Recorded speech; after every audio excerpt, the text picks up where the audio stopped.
Bonjour, j'aimerais te raconter une histoire, mais elle est différente des autres histoires. Elle est magique. Elle a le pouvoir de te rendre plus fort. Mais pour cela, le mieux, c'est de fermer les yeux.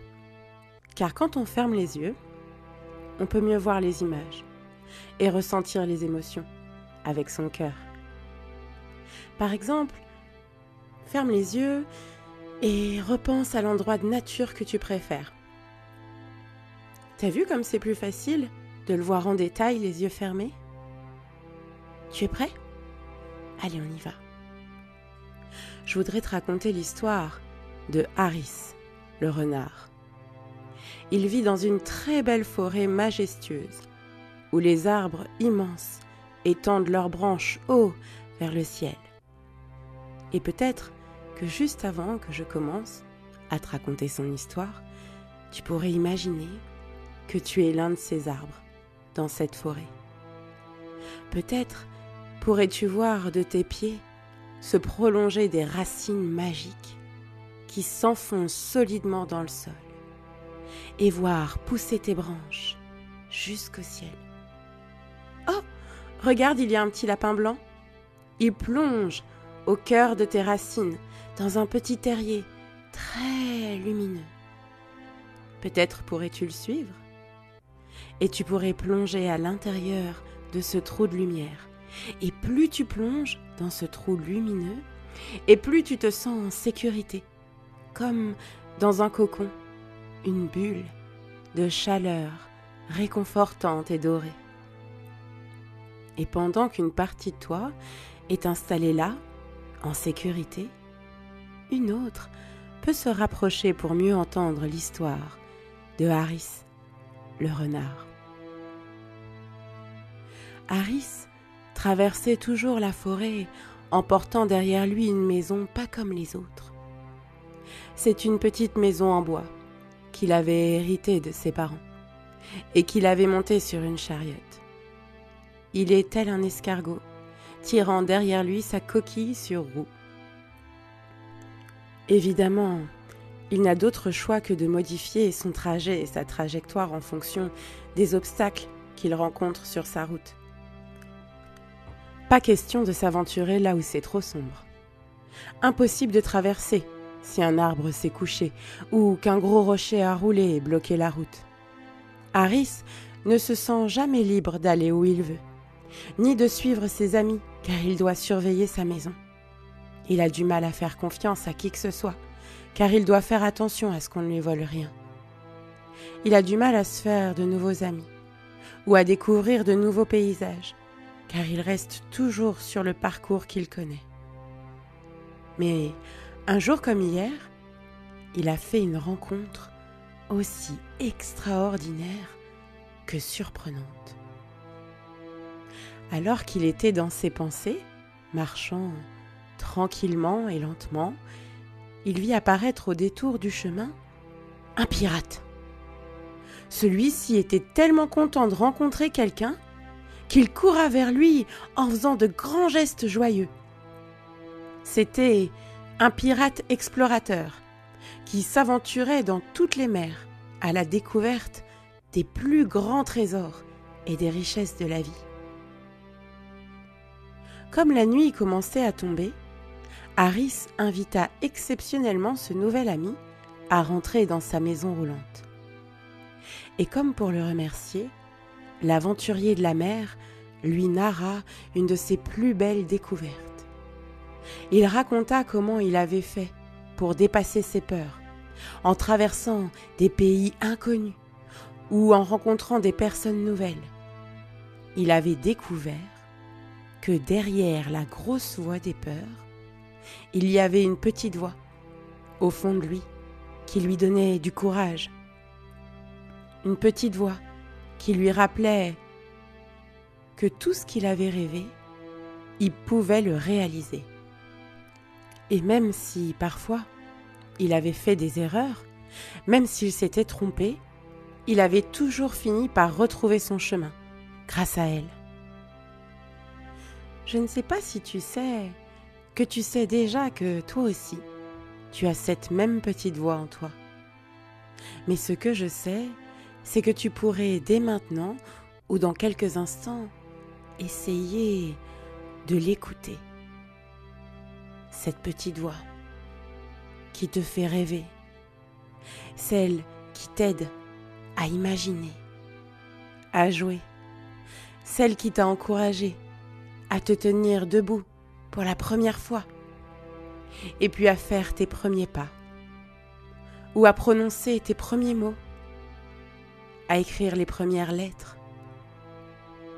Le pirate sortit un long tube en bois, et de ce tube une carte au trésor, et il dit à Harris: « En m'ouvrant ta porte, je découvre un peu de toi. Alors je voudrais que tu acceptes de partager avec moi cette aventure. » Ton père était aventurier lui aussi, si je ne me trompe. Ce que tu ne sais peut-être pas, c'est que le papa de Harris était antiquaire. Et il avait lui aussi voyagé dans de nombreux endroits. Et dans la petite maison sur roue, il y avait tous les objets auxquels il tenait le plus et qu'il en avait ramenés. Harris voulait tout conserver en son souvenir. Mais avec le temps, tous ces objets du passé étaient devenus un peu lourds à traîner. Pouvait-il s'autoriser à vivre cette aventure de recherche au trésor ? La voix des peurs, qui était toujours négative, lui dit qu'il risquait de perdre tous les souvenirs de son père et de se perdre. Pour décrypter la carte, il fallait une boussole, et justement son père lui en avait offert une. Il l'avait même faite graver. Harris l'ouvrit et, à l'intérieur du capuchon, il lut une phrase. « Le plus beau voyage, c'est celui que l'on n'a pas encore fait. » Et soudain, il entendit une petite voix, derrière la grosse voix des peurs, qui lui dit « Hey, la vie est un jeu. Amuse-toi. Tu peux réaliser tes rêves. » Je crois qu'à ce moment-là, Harris a compris que lui aussi était un peu explorateur, comme nous tous.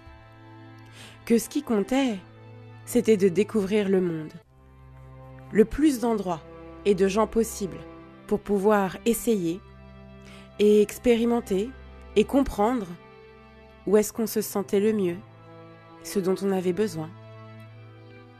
Il sentit en lui l'envie de laisser libre cours à sa curiosité, de rencontrer de nouvelles personnes, de découvrir toutes les cachettes secrètes de la vie. Ce qui comptait, ce n'était pas ce qui était autour de lui, ses objets, cette maison, mais tous les beaux souvenirs et les bons moments qu'il gardait, comme des albums souvenirs dans son cœur et dans sa tête.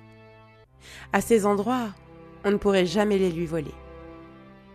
L'amour et la joie gardent les souvenirs vivants en nous, pour toujours. Il avait tellement de choses à découvrir, et il savait au fond de lui que ses parents l'aimaient, et seraient fiers de le voir vivre ses propres aventures comme eux, avant lui.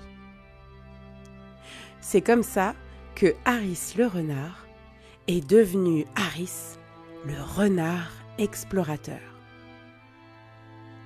Je ne sais pas quand est-ce qu'il est revenu dans cette forêt, mais je sais qu'avant de partir, son nouvel ami l'a aidé à trouver un endroit calme et sécurisé pour sa maison à roulettes. Ensemble, avec son ami le pirate, ils sont partis à la découverte des trésors de la vie. Ils ont rencontré des nouveaux partenaires de route, parfois juste pour quelque temps.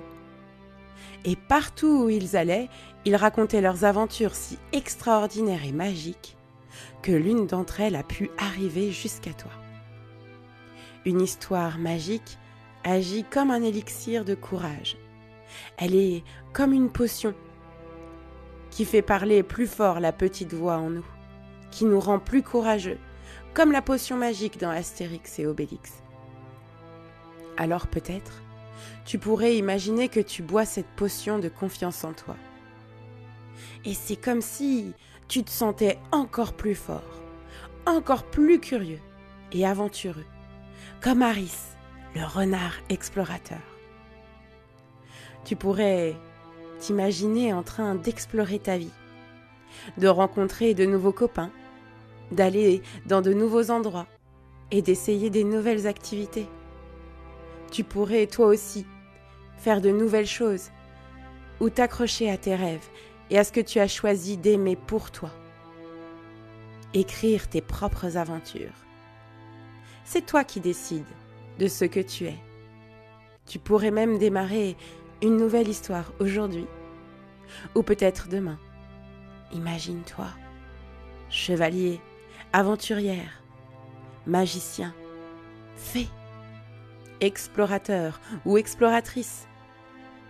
Tu deviens qui tu es vraiment, pleinement. Tu oses faire ce dont tu as profondément envie et qui est bon pour toi, au meilleur rythme pour toi.